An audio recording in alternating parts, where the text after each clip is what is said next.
This one just squirted. I caught it squirting. What is it?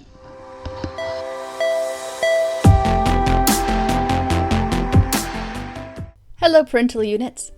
This summer we joined two good friends of mine and their families for a car camping trip to Illahee State Park. The three families managed to make the same sailing on a ferry boat bound for Washington's remote and wild Olympic Peninsula. It's such a joy to scamper up the steep ferry steps and make for the forward viewing deck to watch the islands go by and spot birds. As the wind is usually too strong and chilly to stand for long, we'll go back inside to find a window table and get clam chowder and snacks from the galley. After reaching our camp spot and setting up our tents, we had just enough time to take the chaos of kids down to the beach by scooter for a sunset scamper. The walk was longer and steeper than we expected though, so we took the younger kids back to camp by car.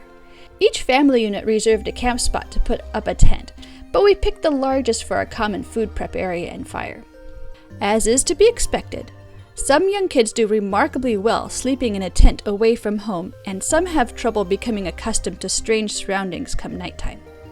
This is completely normal. Just know that even if you do need to take them home, that the experience is still building character and they will have fond memories of being outdoors with the people that they love. The next day, some of us headed to the beach again, this time on foot using a beautiful walking trail.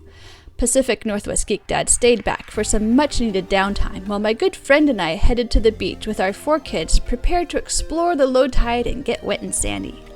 While at first glance the beach seemed slim and uninteresting even at low tide, it was hiding a wealth of exciting nooks to explore, logs to climb, and many low tide creatures to investigate.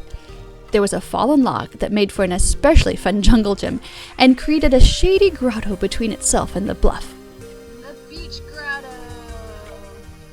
In fact, the bluff itself proved to be far too tempting of an obstacle to overcome, and my friend's daughter and my son both got themselves stuck up on a bit of cliff. Luckily, we were able to retrieve them, but that was a sound lesson in making safe choices. Yeah, you're too high for me to reach, Devin. I don't have anything to help you down.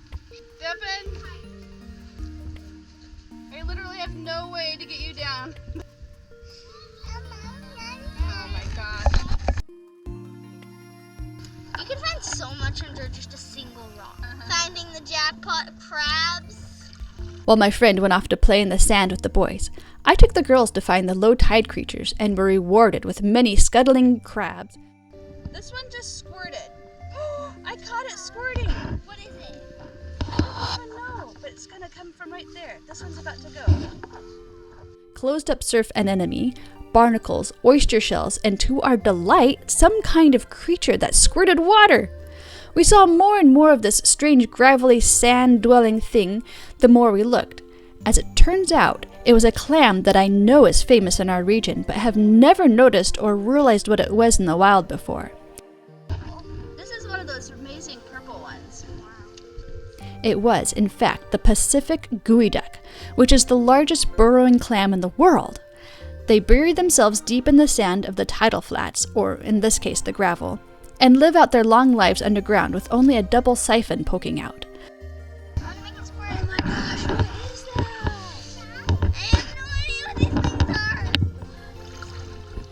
It's looking out at the water. Squirts. Oh, the other one's squirting! One side for taking in water and plankton, and the other side for shooting out the excess water.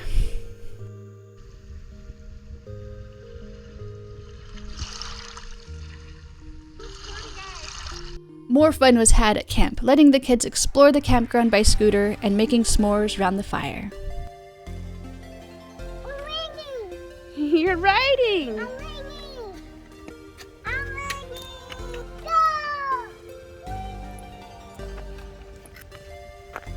Good pushing. Good job. Thank you so much for watching. Subscribe, and love you all.